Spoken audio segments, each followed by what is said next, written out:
빌립보서 강의 17번째 시간입니다. 빌립보서 3장 1절로 3절입니다. 같이 읽겠습니다. 끝으로 나의 형제들아 주 안에서 기뻐하라. 너희에게 같은 말을 쓰는 것이 내게는 수고로움이 없고 너희에게는 안전하니라. 개들을 삼가고 행악하는 자들을 삼가고 몸을 상해하는 일을 삼가라. 하나님의 성령으로 봉사하며 그리스도 예수로 자랑하고 육체를 신뢰하지 아니하는 우리가 곧 할례파라. 아멘. 8월을 맞이했습니다. 여름 한 복판에 이르렀는데 이곳 밴쿠버는 예년에 비해서 덥지는 않지만 비가 오지 않아서 아주 가물어 있습니다. 여러분들이 계시는 그곳은 어떠신지 모르겠네요. 그리고 다시 코로나가 유행하기 시작했습니다. 무엇보다도 걸리지 않는 것이 좋습니다. 자, 빌립보서 2장까지를 이제 마치고 3장으로 넘어왔습니다. 반환점을 통과한 셈이죠. 우리는 지금 주옥 같은 바울의 편지를 읽고 있습니다. 바울의 이 고뇌에 찬, 그러나 성경의 맥을 정확하게 짚어내고 있는 소중한 내용들입니다. 앞에 2장에 대한 강해가 그러했듯이 남은 3장과 4장 역시 저자의 의도를 벗어나지 않도록 본문에 충실한 강해가 되도록 노력하겠습니다. 3장을 여는 실제적인 첫 단어가 끝으로입니다. 마치 결론에 도달했다는 암시가 될 만한 단어 선택인데 이 단어가 언제나 끝, 마지막이란 의미로 사용되지는 않았습니다. 그리고 이 단어의 어원을 찾아가 보면 남은 상태, 아직 남아있는 상태를 말합니다. 그러니까 바울이 아직 할 말, 전하고 싶은 이야기가 남았다는 그런 뜻이 되는 거죠. 그러니까 어떤 특별한 의미를 실었다기보다는 분위기의 전환, 혹은 앞으로 할 얘기에 대한 강조라고 보는 것이 좋겠습니다. 자, 그러면서 이제 바울이 던진 첫 마디가 주 안에서 기뻐하라입니다. 앞에서 이미 말한 바 있는 주님 안에서의 기쁨을 다시 꺼냈습니다. 그러니까 자기 안에도 있고 그리스도 예수 안에도 있는, 주님 안에도 있는 그 기쁨인 거죠. 지금 바울은 이 기쁨이란 단어를 6번째 등장시키고 있습니다. 1장과 2장에서 이미 5번 등장했고, 나머지 3장과 4장에서 다시 4번을 더 사용해서 총 기쁨이란 단어를 9번 사용했습니다. 그러니까 바울의 서신 중에서 가장 기쁨이 많이 등장한 겁니다. 바울이 이 단어를 총 29번 사용했는데 그 중에서 빌립보에서만 9번이란 말이죠. 압도적입니다. 왜 이 기쁨이란 단어가 유독 여기에 많이 등장하는 걸까요? 기쁨을 잃어버렸다는 거죠. 그러니까 매임에 대한 해석이 되지 않고 있는 겁니다. 매임에 대한 해석을 들고 있는 사도가 없습니다. 그래서 성도의 교제가 죽어버린 거란 말입니다. 바울은 에바브로디도가 들고 가는 이 편지를 통해서 그 기쁨이 회복되기를 바라보고 있습니다. 그런데 혹여라도 이 기적적으로 회복된 이 에바브로디도와의 재회가 그 기쁨, 그 주님 안에서의 그 기쁨의 회복을 방해하지는 않을까 염려하고 있는 것 같습니다. 지난주 우리가 살펴본 것처럼 주 안에서의 모든 기쁨으로 그를 영접하라. 이 표현이 그런 우려를 담고 있는 것으로 보인다 그러지 않았습니까? 죽은 자의 귀환, 그리고 이어지는 만남, 그 재회의 감격이 너무 커서 거기에 매몰되면 진짜 기쁨을 놓쳐버릴 수 있단 말입니다. 재회의 감격, 그것이 매임을 해석하지는 못합니다. 그러니까 사람과 상관없이, 주어진 상황과 상관없이 완성된 말, 즉 그 복음, 그것을 아는 데서부터 오는 그 기쁨을 주지시키고 있는 겁니다.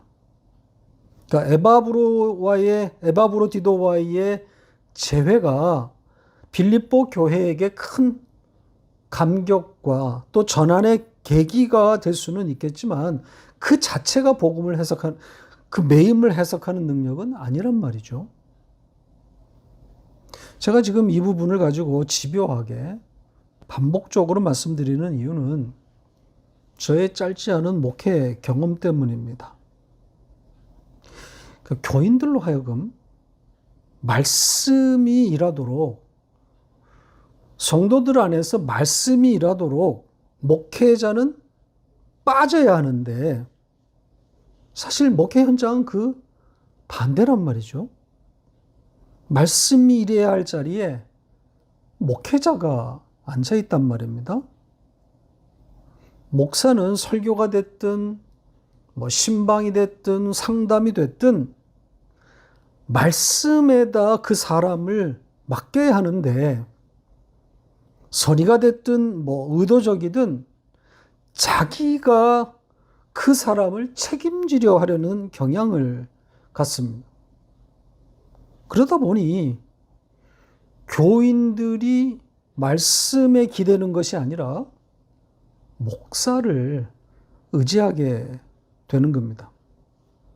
즉 그렇게 교인들은 목사의 사람들이 되어가고 또 그걸 보고 있는 목사는 사람 만나는 일에 더욱 관심을 쏟게 되는 겁니다. 한국교회는 신방 목회라 해도 틀린 말이 아닐 겁니다. 목사의 가장 큰 책무가 어려운 일을 만난 혹은 대사를 앞두고 있는 교인들을 방문하는 일입니다. 아마 그 의도하는 바는 신방을 통해서 말씀으로 위로하고 혹은 매임을 해석하라는 취지였을 것 같은데 실제로 현장에서는 말씀은 온데간데 없고 사람들 간의 만남만 남게 되는 겁니다. 그래서 어려울 때, 도움이 필요할 때 찾아와 준 목사가 고맙게 되는 거죠. 그러니까 말씀이 주는 기쁨은 온데간데 없고 고민을 쏟아내므로 혹은 그 고민을 들어줌으로 그래서 얻게 되는 그 심리적 안정만 있게 되는 겁니다. 그걸 그리고는 기쁨이다 이렇게 착각하고 있는지 모르겠습니다.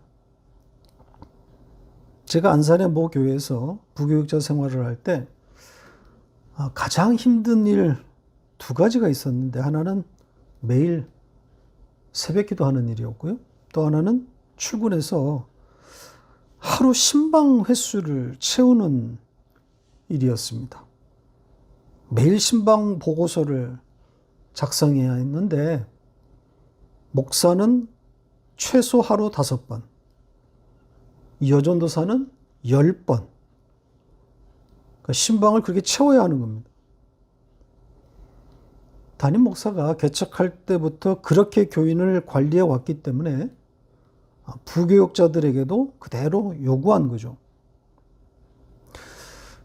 제 기억으로 교인이 약 1000명이 될 때까지 담임 목사는 매일 새벽 기도에 나와서 모든 교인, 그 교인은 물론 그들의 자녀들의 이름까지 일일이 불러가면서 기도했다고 그렇게 들었고, 이런 교인들을 향한 이 목사의 정성과 노력의 그 연장선상에 신방 보고서가 있었던 겁니다. 그래서 자기 교구에 그 교인들의 숟가락 몇 개까지 셀 정도가 되라는 겁니다. 이 숨이 턱턱 막히는 그 몇 년의 시간을 겨우겨우 버티다가 결국 사임을 당하게 되었는데요. 문제는 후에 제가 담임 목사가 되어 보니 나 역시 그런 목회를 하고 있더라는 겁니다. 말씀이 교인들을 끌어가는 그런 목회가 아니라 그 자리에 나라는 사람이 교인들을 관리하고 있는 겁니다. 그런데 저는 천성적으로 또 사람의 비위를 잘 못 맞추는 그런 사람이다 보니까 목회가 잘 될 턱이 없는 거죠. 복음은 또 제대로 이해하지 못한 채로 알량한 목사의 자존심만 붙들고 있었던 셈입니다. 말씀에 기대면서 자존심을 세워야 하는데 그게 아니라 그냥 내 자존심, 목사라는 자존심만 있는 겁니다. 그러니 목회가 어려울 수밖에 없는 거죠. 목사는 가능한 한 교인의 그 삶 가운데 깊이 관여하지 않는 것이 좋습니다. 그러니까 성령과 말씀에 그를 기꺼이 맡기려는 자세가 필요합니다. 용기가 필요한 거죠. 믿음에서 나오는 용기가 있어야 이런 목회가 가능합니다. 그러니까 목사는 교인에게서 한 발 물러서서 그로 하여금 스스로 말씀과 성령께로 나갈 수 있도록 도와주는 역할이어야 합니다. 자, 다음 내용으로 가죠. 주 안에서 기뻐하라 이렇게 말하고 난 바울은 이어서 같은 말을 쓴다고 하면서 그것이 자기에게는 수고로움이 아니며 빌립보 교회에게는 안전한 것이다 이렇게 말합니다. 좀 난해하죠. 자, 우선 같은 말을 쓴다 이렇게 되어 있는데 같은 말이 아니라 그 말입니다. 바로 그 말. 따라서 앞에서 말한 주 안에서 기뻐하라 바로 이것을 받고 있는 것으로 보입니다. 그러니까 주 안에서 기뻐하라 이렇게 쓴 것이 바울 자신에게는 수고로움이 아니며 빌립보 교회에게는 안전한 것이다 이런 말이 되는 거죠. 자, 그럼에도 이 문장이 와닿지 않는 것은 무슨 까닭일까요? 기뻐하라고 쓴 것이 내게는 수고로운 것이 아니다? 그런데 너희에게는 안전한 것이다? 아주 어색한 문장 아닙니까? 자, 이 문장이 이렇게 바뀌면 어떤지 한번 좀 보시죠. 주 안에서 기뻐하라고 바울이 쓴 것은 쥐어짜낸 억지로 지어낸 말이 아니라는 그런 뜻이고 그것이 빌립보 교회에게는 흔들리지 않게 됨을 가져온다 이런 의미입니다. 그러니까 주 안에서 그 기쁨이 회복되면 교회는 흔들리지 않는다는 거죠. 당연합니다. 지금 바울은 심하게 흔들리고 있는 빌립보 교회가 이 편지를 통해 그렇게 굳건히 세워지기를 바라고 있는 겁니다. 자, 이 정도 1절 하고 2절로 갑니다. 자, 조금은 뜨악한 내용입니다. 맥락 없는 어떤 사람들이 등장하고 있어요. 개들, 행악하는 자들, 그리고 몸을 상하게 하는 자들이 등장합니다. 자, 우리 성경은 이 세 번째 등장인물에 대해서 오역을 했습니다. 뭐라고 되어 있습니까? 몸을 상하게 하는 일을 삼가라. 이렇게 번역했죠. 자, 조금 이따 내용은 자세히 다루겠지만 이 번역의 문제를 여기서 거론하지 않을 수가 없습니다. 도무지 일어나기 어려운 정말 어처구니 없는 번역입니다. 지금 앞에 개들을 삼가라, 행악하는 자들을 삼가라 이렇게 나왔으면 당연히 세 번째 내용도 몸을 상하게 하는 자를 삼가라 이렇게 되어야 하는 건데 몸을 상해하는 일을 삼가하라 맥락 없이 교훈이 등장하고 있는 겁니다. 모든 성경의 교훈화 마치 이런 프로젝트를 가동하고 있는 것처럼 보인단 말이죠. 아니 이렇게 쉽고 단순 명료한 문장을 가지고 어떻게 이런 번역이 나오는지 이해할 수가 없습니다. 교훈 만들기 프로젝트가 아니라면 도대체 납득이 되지 않습니다. 여기서 왜 몸을 상하게 하지 말라 이런 교훈이 튀어나오냔 말이죠. 뭔가에 홀리지 않으면 나올 수 없는 번역입니다. 개, 행악자, 그리고 몸을 상하게 하는 자 동일한 인물을 말하고 있는 겁니다. 그러니까 같은 사람에 대한 다른 표현, 세 가지의 다른 표현이란 말이죠. 그러니까 이런 자들을 삼가 조심하라는 겁니다. 자, 이들이 누구인지 특정하기는 어렵겠지만 바울이 3장 뒷부분에서 십자가의 원수라고 표현한 그들과 동일한 사람들이라는 추측이 가능합니다. 좀 미리 보고 갈까요? 빌립보서 3장 18절 19절 같이 읽겠습니다.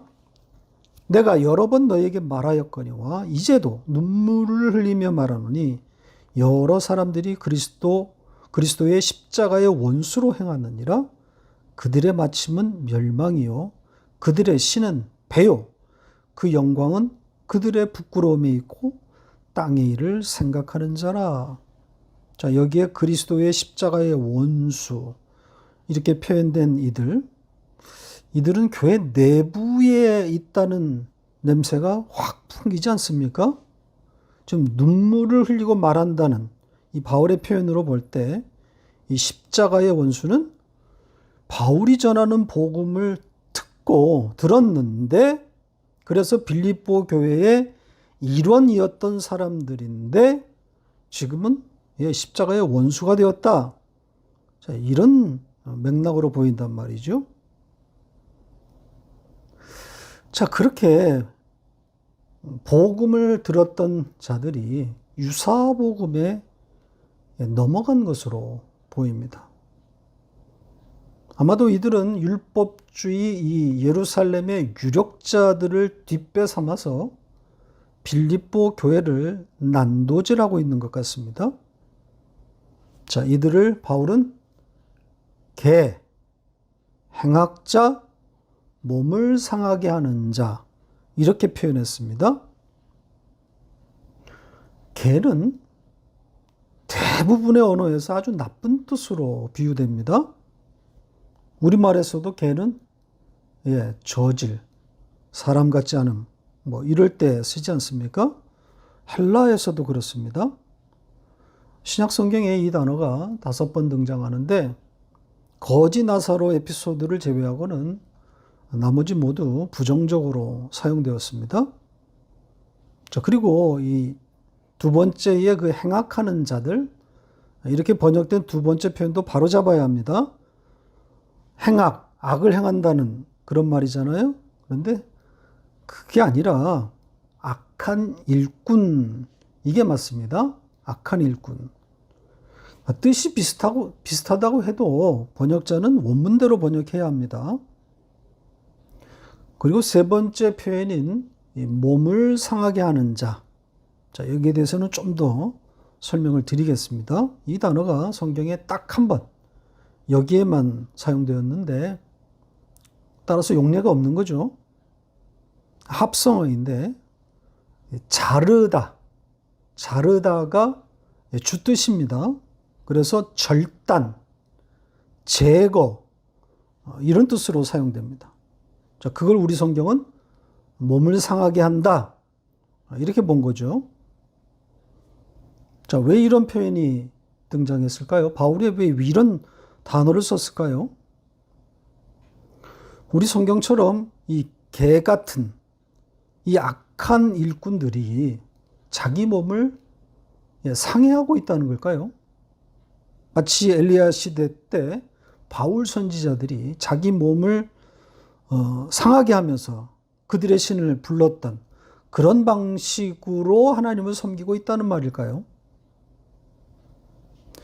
그게 아니라 여기에 이 절단, 제거, 이것은 할례를 뜻합니다. 그러니까 의미 없는 할례.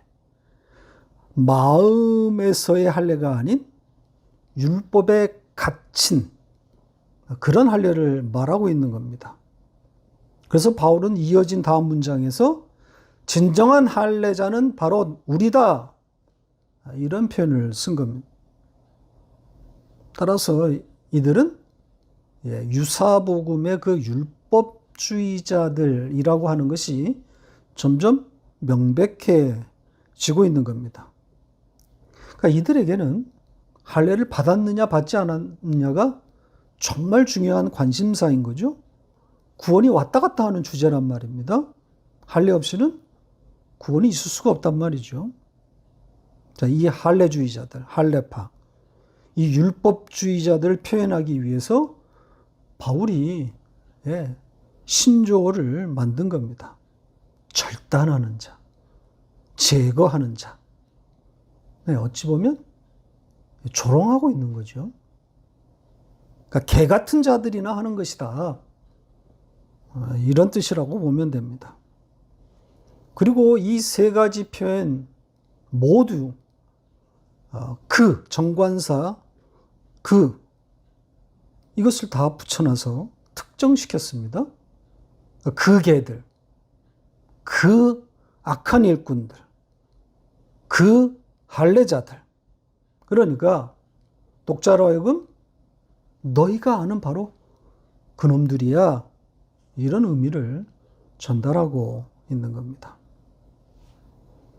그리고 이 삼가하라, 이 삼가하다로 번역된 단어는 보다라는 뜻입니다. 물리적으로 본다는 뜻입니다. 그러니까 관찰인 거죠. 거기에서 분별이 나오는 겁니다. 보면 인식이 생기는 거죠. 잘 보면, 그런 눈을 가지고 있으면 분별이 따르는 겁니다. 분별력이 오는 거예요. 그래서 같이 놀 수 있는 자인지 아니면 멀리 해야 할 자인지 분별이 되는 거란 말이죠. 그리고 이 단어를 3번 반복해서 사용했습니다. 그러니까 동사가 3번 연속해서 등장했다는 것은 문장이 3개라는 거죠. 그 개들을 보아. 그 악한 일꾼들을 잘 보아. 그 할례자들을 잘 보란 말이지. 이렇게 문장을 꾸며놓은 거예요. 강조인 거죠. 자, 3절로 갑니다. 3절은 대조입니다. 앞절인 그 2절에 등장한 그 유사복음의 할례주의자들과의 대조입니다. 이 3절의 첫 단어가 이 문장의 주어인 우리입니다. 우리. 그러니까 우리는 개들인 그들과 다른 사람이야. 이런 문맥이란 말이죠. 여기서도 바울은 또 파격적인 수사법을 동원합니다. 자, 우리 성경은 우리가 곧 할례파라 이렇게 번역했는데 원문을 직역하면 우리가 할례야 이렇게 표현했어요. 그러니까 할례파라고 번역한 것은 의역한 것이고요. 우리가 곧 할례야 이렇게 썼습니다. 문법적으로는 맞지 않는 거죠. 우리가 어떻게 할례일 수 있습니까? 그러니까 문법 파괴를 통해서 강력하게 어필하고 있는 거죠. 강조입니다, 역시. 그러니까 진정한 할례가 무엇인지를 담으려고 한 겁니다. 그러니까 몸에 새기는 그 개들의 할례가 아닌 마음에 새겨진 할례, 즉 생명이라는 거죠. 그 생명을 가진 자가 바로 우리야, 이런 의미인 겁니다. 자, 그러면서 이 할례, 이 진정한 할례를 가진 자들의 특성을 언급합니다. 이 할례, 이 생명을 가진 자들, 그들에게서 뿜어나오는 품격 같은 것들입니다. 성도의 정체성이라 할 만한 것들입니다. 차례차례 살펴보도록 하겠습니다. 우리 성경에 의하면 세 가지입니다. 보시는 것처럼 하나님의 성령으로 봉사하며 그리스도 예수로 자랑하고 육체를 신뢰하지 않는 것. 자, 이렇게 말하고 있죠. 자, 그런데 원문에 의하면 두 가지입니다. 자, 이 문장을 직역하면 이렇게 됩니다. 한번 비교해 보시죠. 많이 다르죠? 뜻이 정반대로 바뀐 것도 있습니다. 우리가 예수 그리스도 안에서 높여지고 있다인데 우리가 그리스도 예수로 자랑한다. 이렇게 되어버렸습니다. 그러니까 높여짐, 성도의 신분, 성도의 영적 현실을 말하고 있는 내용인데 우리가 무엇을 할 것인가 이쪽으로 변색되어 버렸단 말이죠. 지금 이 동사가 수동태 현재 시제입니다. 그러니까 우리가 예수 그리스도를 자랑하고 높인다는 뜻이 아니라 우리가 높임을 당하고 있다. 우리가 높임을 당하고 있는 중이다. 그 영광스러운 존재가 되었다는 겁니다. 그래서 신의 영이라는 표현이 여기에 또 등장하는 겁니다. 즉 하나님의 성령 이렇게 번역했는데 그게 아니라 신의 영, 신이라는 겁니다. 우리는 신이야. 이런 말입니다. 그 땅의 존재가 아니라는 그런 뜻인 거죠. 그리스도 예수 안에서 높임을 당하고 있는 영광스러운 존재들이란 뜻입니다. 비록 땅을 밟고 살지만 하늘을 사는 자들인 거죠. 이 성도의 높아짐에 대해서 바울은 에베소서에서 이렇게 썼습니다. 보시죠. 에베소서 2장 5절로 7절 같이 읽겠습니다. 허물로 죽은 우리를 그리스도와 함께 살리셨고 너희는 은혜로 구원을 받은 것이라 또 함께 일으키사 그리스도 예수 안에서 함께 하늘에 앉히시니 이는 그리스도 예수 안에서 우리에게 자비하심으로써 그 은혜의 지극히 풍성함을 오는 여러 세대에 나타내려 하심이라. 자, 보시는 대로 우리를 하늘에 앉혔다고 하지 않습니까? 여기에 시제가 뭔지 아십니까? 부정과거입니다. 그러니까 과거에 일어난 역사적인 사실, 역사적인 사건이란 뜻이죠. 그러니까 이미 하늘에 있다는 뜻 아닙니까? 장래에 일어날 일이 아니라는 거죠. 우리가 죽어서 가게 될 미래 천국을 말하고 있는 것이 아니란 말입니다. 지금 우리에게 일어난 일, 계속 일어나고 있는 일들을 말하고 있는 거예요. 성도는 바로 이 존재의식, 이 정체성으로 세상을 살아가는, 아니 세상을 이기는 자들이란 말이죠. 위, 하늘에서 땅을 보는 자들입니다. 그러니 이게 신이 아니고 뭐겠어요? 우리가 이 차원이 다른, 레벨이 다르다는 의미에서 이 신이라는 말을 쓰지 않습니까? 뭐 공부의 신, 뭐 축구의 신, 야구 도사, 뭐 이런 표현들 말입니다. 이런 것처럼 성도는 다른 차원, 다른 영역에 머무는 자들입니다. 아래의 사람들이 보지 못하는 것을 볼 수 있는 위의 사람들인 거란 말이죠. 고린도서 4장 18절입니다. 같이 읽겠습니다. 우리가 주목하는 것은 보이는 것이 아니요 보이지 않는 것이니 보이는 것은 잠깐이요 보이지 않는 것은 영원함이라. 여기에 보이는 것이란 누구나 볼 수 있다는 것이고, 우리는 그 누구나 볼 수 있는 것을 보는 자들이 아니라 보이지 않는 것을 보게 된, 혹은 보고 있는 자, 이런 뜻 아니겠습니까? 바로 그런 자들이 신입니다. 신이어야만 그게 가능하단 말이죠. 그래서 바울은 이어진 문장에서 이렇게 신이 된 자는 육체 안에서 믿는 것이 아니다, 이렇게 말하고 있습니다. 육체 안에서 믿는 것, 무슨 뜻입니까? 보이는 것을 봄으로 나오게 되는 믿음, 이런 거죠. 그러니까 육체가 반응하는, 육체에서 나오는 믿음인 거죠. 예를 들면 기적을 보면 자연스럽게 나오게 되는 믿음 같은 겁니다. 육체는 기적 앞에서 여지없이 반응합니다. 그러니까 기적을 보여주면 육체는 바로 믿어버린단 말이죠. 근데 신에게 있는 믿음은 그런 게 아니라는 겁니다. 보이지 않는 것을 보게 됨으로 반응하는 영의 믿음인 거죠. 지금 그 이야기를 이 바울이 하고 있는 겁니다. 이런 자들이 진짜 할례파라는 거죠. 이렇게 신이 된 자가 바로 할례야, 이렇게 표현한 겁니다. 이 육체와 할례 이야기는 다음 주에 이어지겠습니다.